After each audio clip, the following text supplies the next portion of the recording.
मग कसं काय जोडीदार राव, मी तुमचा लाडका प्रिन्स ठाकरे. तर भावानं चला तर आजच्या नवीन ब्लॉग्सला स्वागत आहे. आपल्याला खुडायचे ते वांगे. आपला कालदीचा काही ब्लॉक नाही झाला तर भावानं आपले वांग्याचं काम पुरा व्हायले. आज जरा आपले हेटेळीचंच काम होतं. आपली गाडीचं लोड पुरा भरून आणला होता आपण आज वरूनच तिकडून. चला तर आपल्याला निघायचं तर नाशिकला आज. आपली होती गावची पंटर मस्तपैकी खतरनाक मधीनं बाई. आपण निघलो ना दनादन दनादन. रस्ते बदलायचेच कामं करायचे ते. फायनली वणीत आलो 600चा डिझेल टाकून घेतला आपण मस्तपैकी. डिझेल बिझल झाले आपली एवढी गँग होती जबरदस्त नव्हे. गँग आखी मागच टाकून गेले ते आपल्याला जोडी आता मस्तपैकी खंडे पाहून ते होते.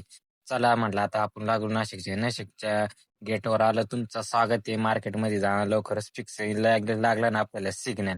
सिग्नल लागतच गेला लगेच आलो मार्केटकडे. मार्केटला इकडे मस्त गेटवर पैसे ₹5 दिले आणि मस्त एंट्री झाली खतरनाक मध्ये. चला तर म्हटलं आता आपली गाडी लावून दिली मस्त. केली सुरुवात आपली वांगी काढायला. वांगे मस्तपैकी आपले वांगे कशी क्वालिटी दिसून वांगे गेले ते भावानं आपले 300 ने. मग 330 नी भावानं कसं याच क्वालिटी विषय होता. कॅरेट बिरेट सगळा टाकून बिकून घेतले. चला तर म्हटलं आता निघू. आपला काम आज लय भानाबंद झाला त्या सगळ्या क्वालिटीमध्ये. चला तर आता आपण लागू आपल्या आपल्या घराच्या दिशेने. दाना लागला ना आता येताना सिग्नल पहिलाच लागून गेला.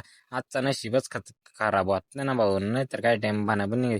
आमच्या गावची माणसं अशी होती ना पुरे वांगे विकून दमून गेले ते पार जाम होऊन गेले ते ना भावानं.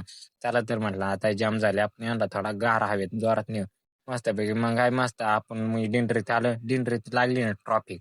दिंडरीचा म्हणजे नातखोळा जळगाव कायमचे ट्रॉफिकच राहते तिथं. तेवढा झाला आपण डायरेक्ट नदीवर आली. कंची आवनखेडची नदी भावानं खतरनाक मध्ये. आता ते नदीला पाणी कमीच राहिलं. आपण भानाबन रस्ते बदलावले. फायनली आपण वणीत आला ना आपला आदिवासी झेंडा दिसला ना आपण केली ना पुढे पिंपळगाव नाशिकला सुरुवात. आपल्याला महाकाली बँड भेटली ना भावानं. क्वालिटी मध्ये बनेल दिसते का भावानं, एक नंबर न महाकाली बँड आहे. चला तर भावानं आता आपण निघू मस्तपैकी घरी. आपल्याला येताना करता डायरेक्ट 6 वाजले ते. फायनली आपण आपल्या एक्सप्रेस हायवेला टच झालो. थोडी रिक्स होती पण आपल्या घरापाशी जाणार फिक्स होता. भावानं आजचा ब्लॉग इथंच संपवतो. नवीन असतील तर फॉलो